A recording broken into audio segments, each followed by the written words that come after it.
Good afternoon. I will call to order the February 8th meeting of the Minneapolis City Planning Commission. My name is Matt Brown. I serve as president of the commission. I'm joined today by Commissioners Gagnon, Kronzer, Magrino, and Slack.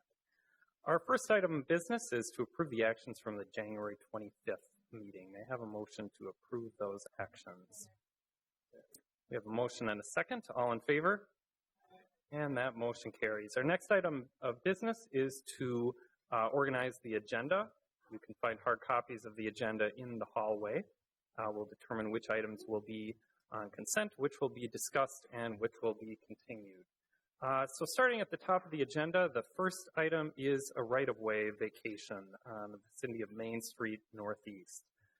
Is there anyone wishing to speak in opposition to or modify the staff recommendation on that item? All right, we will discuss item 1. Item 2 is the Watchman's Shelter at 240 Morgan Avenue North. That is a conditional use permit. We will continue that item to the February 22nd meeting. Item 3 is a rezoning at 1701 44th Avenue North. We will discuss that item. Item 4 is an alteration to a nonconforming use and variance at 3748 Park Avenue. Is anyone here wishing to speak in opposition to or modify the staff recommendation on that? So, seeing no one, we will put that on consent. Item 5 is the Marissa's Warehouse at 2728 through 2750 Nicollet Avenue, 2741 Blaisdell Avenue South, and 10 West 28th Street. An amendment to a conditional use permit, 2 variances, and a site plan review for some alterations to a building there. Is anyone wishing to speak in opposition to or modify the staff recommendation on that item? Seeing no one, we will put that on consent. Item 6 is the Moxie Uptown at 1121 West Lake Street and 3005 Emerson Avenue South. Several applications there for a new hotel. We will discuss that item. And then item 7 is the Linden Hills zoning map and zoning code text amendment. We will also discuss that item. So our agenda as amended is as follows. Items 4 and 5 will be on consent. We will discuss items 1, 3, 6, and 7. And item 2 will be continued to the February 22nd meeting. May I have a motion to approve the agenda as amended? We have a motion and a second. All in favor? And that motion carries. Our next item of business is the Committee of the Whole consent agenda. And Vice President Slack, you have an update. Thank you, President Brown. At the January 28, 2016 Committee of the Whole, we heard one item to review the consistency with the comprehensive plan. And it was a series of land sales, 2800 18th Avenue North, 3014 Logan Avenue North, 701 Newton Avenue North, 916 Newton Avenue North, 1715 Oliver Avenue North, 1426 Penn Avenue North, and 1419 Upton Avenue North. The recommended motion at the meeting was to approve staff report that the item is consistent with the Minneapolis Plan for Sustainable Growth. All right, and I will take that as a motion to find those sales as consistent with the comprehensive plan. May I have a second? We have a motion and a second. All in favor? And that motion carries. Next item of business is to continue item 2 to the February 22nd meeting. May I have a motion to continue item 2? We have a motion and a second. All in favor? And that motion carries. And then we'll move on next to the public hearing portion of the meeting. At this time, I'll open the public hearing for the items on the consent agenda. That's items 4 and 5. Is anyone wishing to speak on items 4 or 5? Seeing no one, I will close the public hearing, and commissioners may have a motion to approve the consent agenda. We have a motion and a second. All in favor? And that motion carries.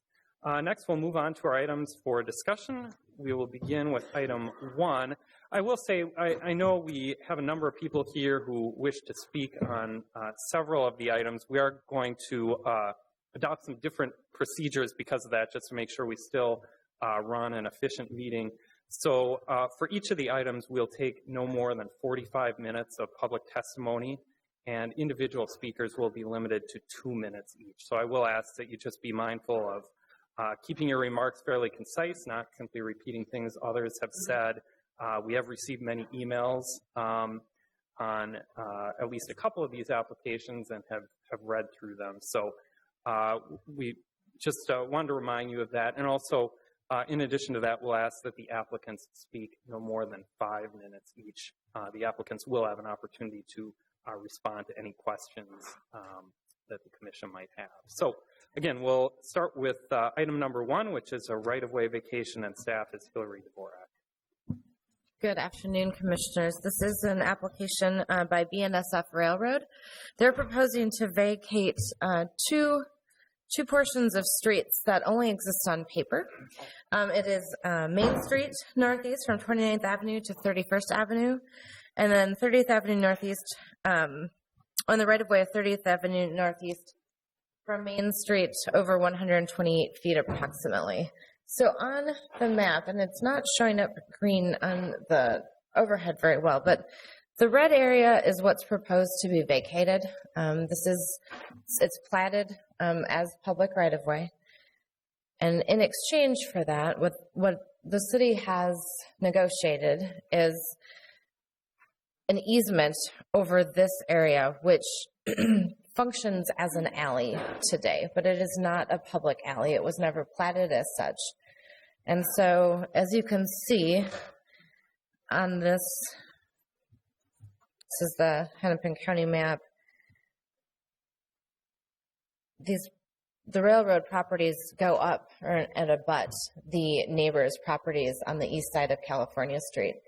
So if we did not get the easement, none of those homes would have access to their garages. None of those property owners would have access. So what's been discussed is an exchange for that public right-of-way of Main Street and 30th Avenue for what will now be held as an easement for a public alley. So that is what is being proposed. The applicant, the railroad, is proposing to use the area for outdoor storage. They currently have stuff stored there, and they're proposing just to continue that. All right, thank you. Commissioners, are there any questions of staff? If Commissioner Slack. Just what kind of materials are being stored? I do not actually know what's being stored there, but the applicants are here, and they could respond to that question. Okay, if there are no further questions at this time, I'll open the public hearing for this item. I'd like to ask the applicant to speak first, and please limit your remarks to no more than 5 minutes. Is the applicant here? And please state your name and address for the record. I'm Brian Sweeney, Regional AVP of State Government Affairs with BNSF Railway Company. Basically, we concur with the recommendation. We've been working with planning staff for some months on how to make this thing work, have it be a win-win for everybody, and we look forward and hope to have your approval for the project. We have people here if there are any specific questions about the engineering or design, but we would hope that the Commission would recommend approval. Thank you. Commissioners, are there any questions of the applicant? Commissioner Slack. I guess to reiterate the first question, just what type of materials are being stored on this, or will be stored on the site, and are there any specific requirements to providing some sort of visual barrier or other protection methods? Commissioners, the materials that are being stored or will be stored, there are track materials that are currently being stored at another location. And yes, we've been working with planning staff on visual barriers, plantings, and so on along the perimeter of the property. All right. Are there any further questions of the applicant? If there are none, we can move on to other speakers. And I think we just had one person who'd like to speak on this, and please state your name and address for the record, and limit your remarks to no more than 2 minutes. Hey, Patrick Kavidra, 3041 Grand Street Northeast, Minneapolis, Minnesota. Resident for 40-some years. The first thing is the letter that was sent to the neighborhood is dated January 22nd. Says you require 18 days notice. I don't remember what day it got to my mailbox, but from the 22nd to today is not 21 days. If paperwork was done by Verizon and other companies on 7/3/2014, why was the neighborhood not given any advisement that this was under consideration? If the company has a year and a half to plan, why doesn't the neighborhood have a year and a half to think about it? The other thing is, he said the railroad ties and rails are currently stored someplace else. No, there's a pile of rails and there's a pile of railroad ties and there's other junk scattered over the property or the north end of the property. The creosote smell is there. It was there 2 years ago when they bulldozed snow, about 60 feet high, 100 feet wide, and half a block long. The trucks and bulldozers ran all night from what I know. Luckily, I was in Hawaii that 2 weeks. The neighborhood had to put up with it for 2 weeks. We don't have a very good neighbor there. We haven't had. The grass doesn't get mowed. People dump their garbage on the property. It doesn't get cleaned up in a reasonable time. They're tired of it. I would say, minimum, we should have the full width of a street back there, not just an alley. At least we get that much buffer away from the industrial. The land is owned I-1, if I am not mistaken, which says you don't do external storage, is it not? They want to rezone it I-2. It's platted land. I don't know. Somebody says you can't make the railroad abide by any kind of plat or zoning. But if it was platted off... Sorry to interrupt. We're at 2 minutes now. So, okay. I just thought I'd give you the word. Thank you for... And why don't we get more advance notice? Thank you. Is there anyone else who would like to speak on this item? If there is no one, I'll close the public hearing. I might ask staff to just clarify on the notice requirements, just verifying that those were met. And Hillary, also, if you could maybe elaborate a little bit more on what the screening requirements actually are, or if there are certain non-conforming rights in this case to that storage area.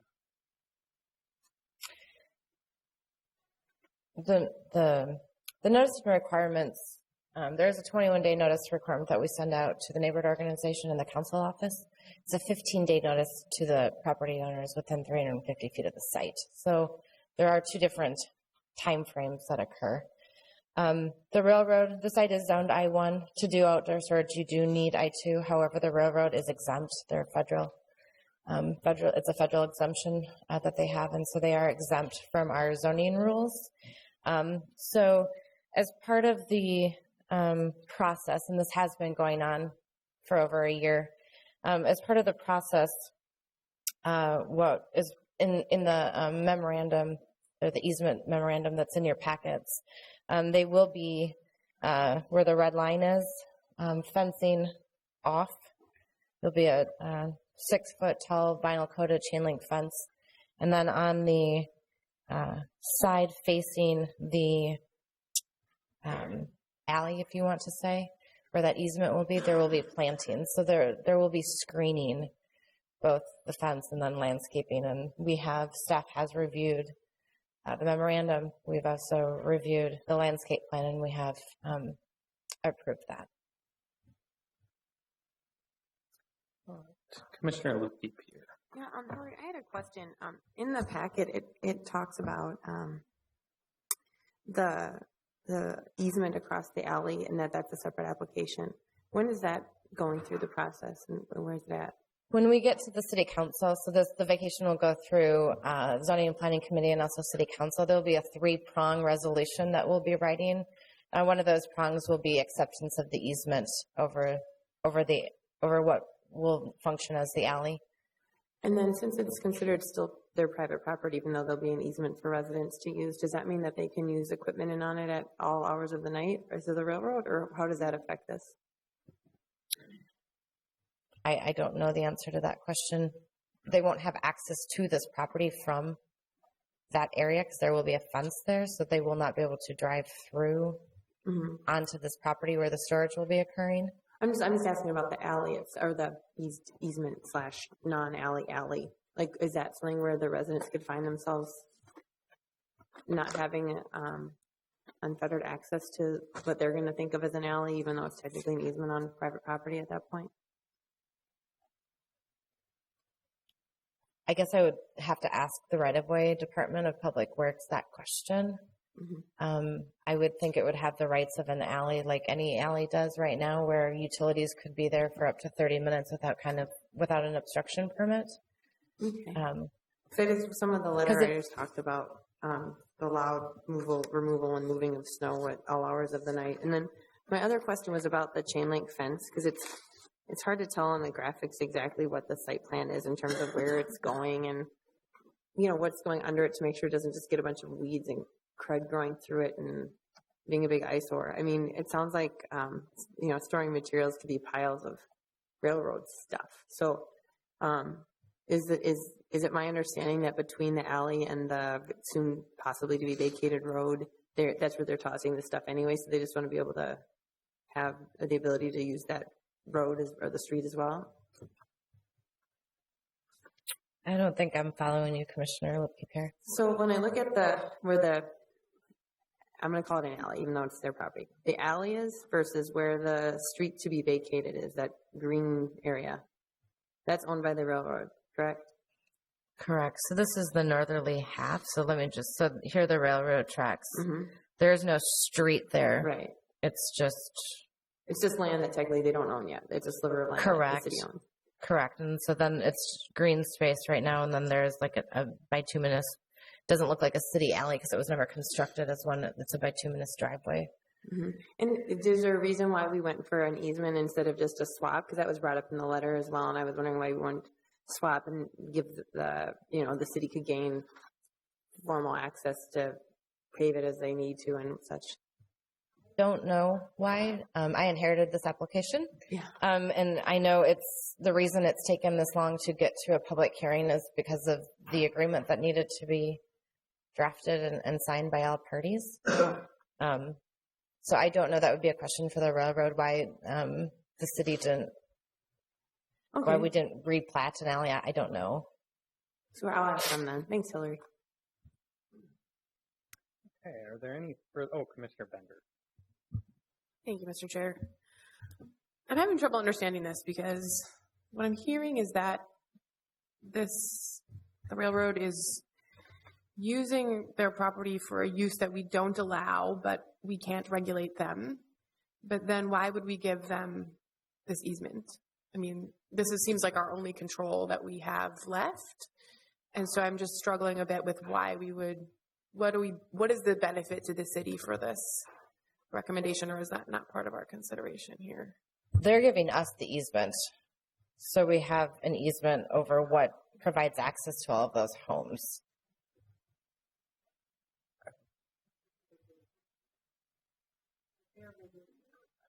They're vacating what was platted as a public street, but was never constructed. And we're taking an easement over land that is currently theirs to continue to use that for access to those homes. If we didn't vacate, they could use their land today. They could put up a fence in back of all of those garages and just cut off access to all of them. So in a way, we have to negotiate this deal because they could just tomorrow say, I'm sorry, we're going to just use our property for outdoor storage, and we'll use the public streets to access it. And then those homeowners don't have any way to get to their garages. It's not a good situation, but this is, I think, the best outcome to provide access. Okay, thank you. Mm-hmm. Okay, are there any further questions of staff? If there are none, well, why don't I close the public hearing first, and then would someone like to start us off with a motion? Commissioner Luke Pierre. Well, actually, I don't have a motion, but I did want to ask the actual applicant about the alley. Okay. Maybe if the applicant could come back up. Hi. So what is the scoop with the easement and the alley? Why wasn't it just a land swap? We're giving you a street width of stuff for an alley width of that.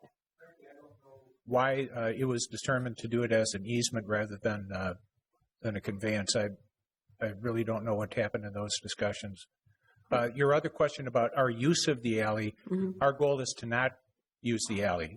What we want to be able to do is have access to this property from the track side, from the rail yard side, so that we would not be using the city streets or the alleyway. Plus, I think the screening and the fencing would preclude us from being able to turn into the property anyway, at least for the most part. So our goal is to not be on the alley. And can you show me where the fence and screening is all going? Because there's not a site plan really that shows that in our packets very well. And it's black and white. If I could ask somebody to help me with that, and having vision problem. Jim or somebody, could you? Somebody's more familiar with this. So I mean, I guess you could just say how far it's set back off the alley and what kind of plantings you're putting between the fence and the alley, just so I can know what the neighbors are looking at. Is there? Hi, my name is Jim Hoshkin with CKDA. So if you look at the green alleyway line between the edge of that road and in between the fence, there's a small ditch line. Just on the other side of the ditch line will be on the top of the slope will be the fence. Talking distance wise, like 6 feet, 10 feet, 2 feet? I believe we are 10 feet away from the road edge. So from the alley edge to the fence, it'll be about 10 feet? Correct. And then do we know what's getting planted in the interim? It's a variation of bushes and trees. I think we have 169 total plantings that we'll put in there. We're clusters of different types of trees. And we've gone through that with Hillary and staff. Okay, thank you. Yep, you're welcome. Mr. Wittenberg, you had a comment on the title or ownership. Just one thing to be aware of is that many rights of way throughout the city actually are not owned by the city in fee title and are actually easements across properties, and the public generally would not know the difference because we have the same rights to those easements, that essentially the same as we would under a fee title arrangement. So just so you're aware that that's not an uncommon situation for public rights of way.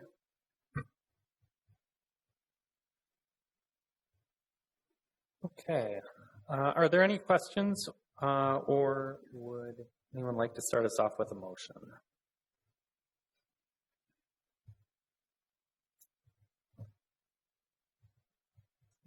Start us off with a motion. Commissioner Slack. I'll make a motion to approve staff recommendation for vacation of the right-of-way. Second. We have a motion and a second. Is there any further discussion? I'll just mention, I think in this case, and I certainly sympathize with some of the neighbors that, having outdoor storage just outside your back door can be rather unsightly. I think in this case, the city does have a lot of excess land there that really is not needed, and clearly the railroad has been using in the meantime, so it makes some sense. And I think certainly too, considering that there is an existing alley there that people have been using as an alley, but really there isn't any public access over that. This does correct that issue, so that is very important. I'm also optimistic that because of the need for this negotiation, the city will be able to at least require a little bit of screening and management of that outdoor storage area. So if there are no further comments, we have a motion and a second, so clerk, please call the roll. Freeland? Aye. Slack? Aye. Rockwell? Aye. Magrino? Aye. Lipke-Peer? Aye. Kronzer? Aye. Gagnon? Aye. Bender? Aye. 8-0. And that motion carries. That concludes our discussion on item 1. Our next item for discussion is item number 3 at 1701 44th Avenue North. The rezoning staff is Aaron Hanauer.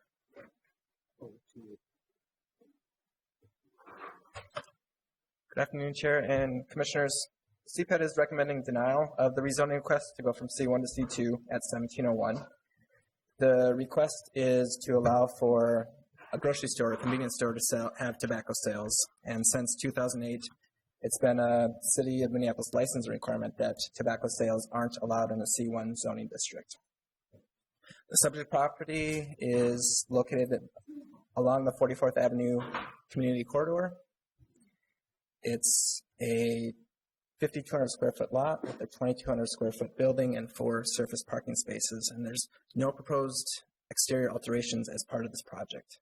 There's been commercial zoning at this project site since, there's been a commercial building at the property since 1911. It's currently vacant, the building, but there was a last use with a convenience store from 2010 through 2014.